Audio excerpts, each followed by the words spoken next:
Rezidentlərin sayına görə ölkənin ikinci ən böyük sənaye parkı olan Ağdam Sənaye Parkında 30 sahibkarlıq subyektinə rezidentlik, 5 sahibkara isə qeyri-rezidentlik statusu verilib. Sahibkarlar tərəfindən layihələrə 149 milyon manat investisiya yatırılıb. 13 müəssisə fəaliyyətə başlayıb, 1000-ə yaxın daimi iş yeri yaradılıb. Sənaye parkında fəaliyyət göstərən müəssisələrdə yerli sakinlərin işlə təmin olmasına xüsusi diqqət yetirilir. Ağdam Sənaye Parkında fəaliyyət göstərən Bafco Invest Məhdud Məsuliyyətli Cəmiyyətinin ayaqqabı fabrikində istehsal üzrə direktor müavini Musa Alızadə bildirib ki, hazırda müəssisədə 70-dən çox işçi çalışır və əməkdaşların böyük əksəriyyəti keçmiş məcburi köçkünlərdir.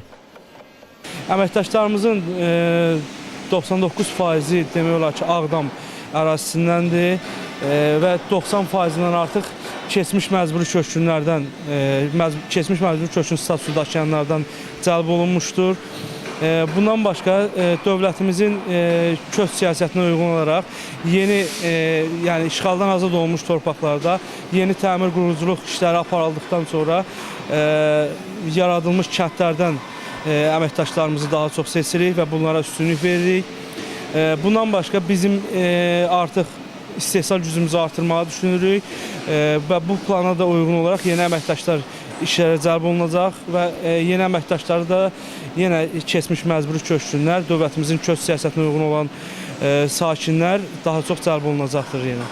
Sənaye parkında yaradılan iş yerləri yalnız iqtisadi deyil, sosial baxımdan da mühüm əhəmiyyət daşıyır. Ağdam sakinləri üçün doğma torpaqda yaşamaq və işləmək illərin həsrətindən sonra yeni bir həyatın başlanğıcı kimi qiymətləndirilir. Hardasa 2 ilə yaxındır ki, Bafco Invest MMC-də mütəxəssis kimi işləyirəm. Ağdam şəhərində öz köhnə dədə-baba torpağımızda məskən salmışıq, köçmüşük, yeni evlə təmin olunmuşuq.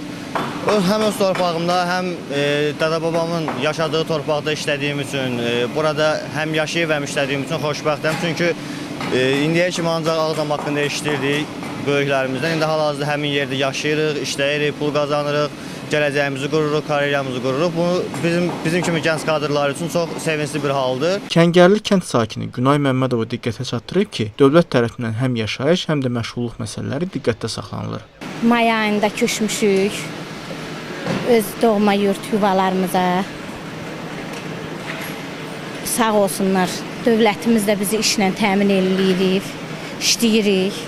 Yaxşıdır, yəni razıyıq, çox razıyıq. Bugünkü gündə o qədər sevinirik ki, doğma torpaqlarımızda qayıtmışıq. Həm bizi evlə təmin ediblər, həm də işlə təmin ediblər. Beləliklə, Ağdam Sənaye Parkı bugün yalnız istehsal məkanı deyil, həm də qayıdışın sosial-iqtisadi dayaqlarından biri kimi çıxış edir. Burada yaradılan hər bir iş yeri doğma torpaqlara qayıdan insanlar üçün sabit gəlir və gələcəyə inam deməkdir.